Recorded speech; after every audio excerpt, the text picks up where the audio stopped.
Welcome to the Borland Climb. We hope this video helps. In this video, I will explain how to delete a Netflix profile on your iPad. First, open the Netflix app on your device. Once it's open, tap on your profile icon, which is usually located in the bottom right corner of the screen.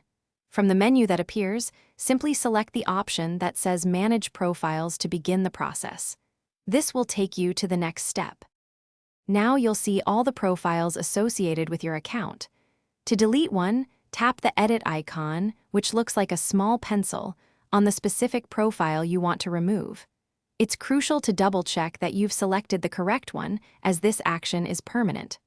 Once you're sure, proceed to the next step to finalize your choice. After tapping the Edit icon, you'll find a Delete Profile button. Tap this button.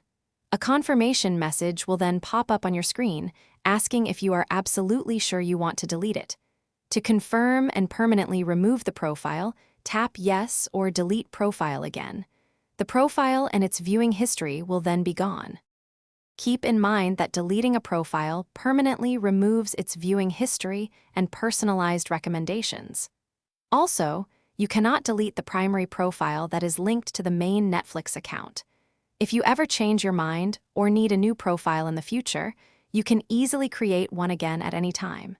It's a straightforward process. Thanks for watching. Consider subscribing if we helped you.